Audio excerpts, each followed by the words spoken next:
మోకాళ్ళ నొప్పులు, disc problems లాంటి అన్ని సమస్యలకు సంప్రదించండి Homeocare international world class homeopathy 9001175550.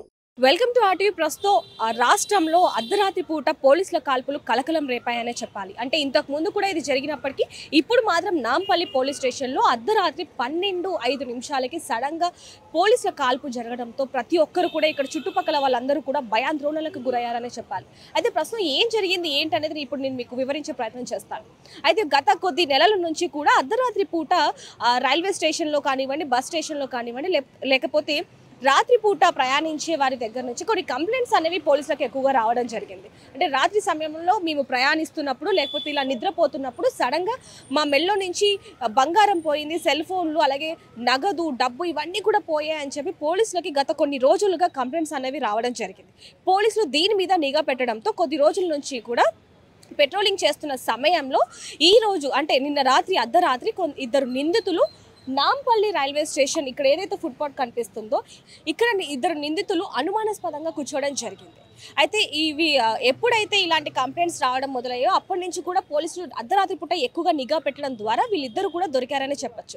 అయితే ప్రస్తుతం వీరిద్దరు కూడా అనుమానాస్పదంగా ఇక్కడ కూర్చొని కొంచెం టెన్షన్గా ఏదో ఆలోచిస్తూ ఇద్దరు హడావిడిగా మాట్లాడుకుంటూ కొంచెం ఉన్న సమయంలో పోలీస్ అధికారులు వీళ్ళిద్దరిని చూసి అసలు ఒక అధికారి వీళ్ళ దగ్గరకు వచ్చి ఎవరు మీరు, ఎక్కడి నుంచి వచ్చారు, ఏంటి అని వివరాలు అడుగుతున్న సమయంలోనే వాళ్ళు వెంటనే ఈయన ఎవరైతే పోలీస్ అధికారి ఉన్నారో ఆయన మీదకి ఎదురు దాడి అనేది చేయడం మొదలుపెట్టారు.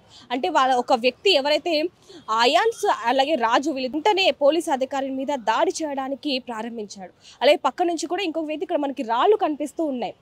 ఈ రాళ్లతో కూడా ఆ పోలీస్ అధికారి మీద అటాక్ చేయడంతో దూరం నుంచి ఇంకొక పోలీస్ అధికారి చూసి వీళ్ళ ఇక్కడ జరుగుతున్న ఘటనని, సన్నివేశాన్ని అంతా చూసి ఇక్కడ అర్థమైపోయి వెంటనే పోలీస్ కాల్పు అతనితో తెచ్చుకున్న ఏదైతే గన్ ఉందో ఆ గన్నుతో వెంటనే ఆ అయాన్స్ని షూట్ చేయడం జరిగింది. అతని కుడి కాలు తొడకి పైన బుల్లెట్ అనేది తాకడంతో మొత్తం కూడా రక్తస్రావణం అవ్వడంతో ఇక్కడే కూర్చుండిపోయాడు ఆయన.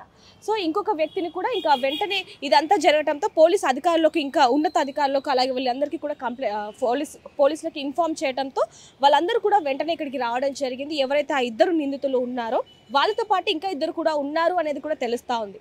అయితే ఎవరైతే ఆ ఇద్దరు నిందితులు అయాన్స్ అండ్ అలాగే రాజు వాళ్ళు ఉన్నారో రాజుని వెంటనే పోలీసులు కస్టడీలోకి తీసుకొని విచారణ చేస్తూ ఉన్నారు. అయాన్స్కి మాత్రం కుడికాలు భాగానికి బుల్లెట్ తగడంతో ఇక్కడ దగ్గరలో ఉన్న ఉస్మానియా హాస్పిటల్కి తరలించడం జరిగింది. అయితే ఈ రాజు ఎవరు, ఏంటి, వీళ్ళిద్దరూ ఎప్పటి నుంచి ఇక్కడ ఉంటున్నారు, ఎక్కడి నుంచి వచ్చారు, వీళ్ళ పూర్తి వివరాలు కూడా తెలియాల్సి ఉన్నాయి. అయితే ఇందులో భాగంగానే తెలుస్తుంది ఏంటంటే వీళ్ళిద్దరు కూడా ఎన్నాళ్ళ నుంచో ఇక్కడ దోపిడీ దొంగలకు ఎక్కువగా అలవాటు పడ్డారు, వీళ్ళ వృత్తి కూడా అదే అనేది కూడా తెలుస్తూ ఉంది. అయితే ప్రస్తుతం ఇక్కడ ఏదైతే అర్ధరాత్రి 12:05 జరిగిందో ఇక్కడ చుట్టుపక్కల వాళ్ళందరూ కూడా ఎక్కువగా భయపడిపోయారు. ఎందుకంటే చాలామంది కూడా ఇతర రాష్ట్రాల నుంచి ఇక్కడికి వచ్చి నాంపల్లి స్టేషన్కి వచ్చి ట్రైన్ ఎక్కడం, లేకపోతే నైట్ పూట వాళ్ళు ట్రైన్ దిగడం ఇలాంటివన్నీ జరుగుతూ ఉంటాయి. అయితే సడన్గా ఏంటి కాల్పులు అని చెప్పి వాళ్ళు కూడా ఒక రకంగా భయాందోళనలకు గురయ్యారనే చెప్పొచ్చు. అయితే ప్రస్తుతం వీళ్ళిద్దరు కూడా పోలీస్ కస్టడీలోనే ఉన్నారు. ప్రస్తుతం ఇంకా మరిన్ని వివరాలు కూడా తెలియాల్సి ఉన్నాయి. దాదాపుగా కొన్ని రోజుల నుంచి జరుగుతున్న దోపిడీలకు కూడా వీళ్ళే బాధ్యులు అనేది కూడా తెలుస్తా ఉంది. మరిన్ని వివరాల కోసం చూస్తూనే ఉండండి ఆర్టీవీ. కెమెరామ్యాన్ విజయ్తో రిపోర్టర్ దేవిక, హైదరాబాద్. మరిన్ని వీడియోస్ కోసం ఛానల్ ని సబ్స్క్రైబ్ చేయండి, లేటెస్ట్ అప్డేట్స్ కోసం వాట్సాప్ ఛానల్ ని ఫాలో చేయండి అండ్ లింక్ డిస్క్రిప్షన్ లో ఉంది.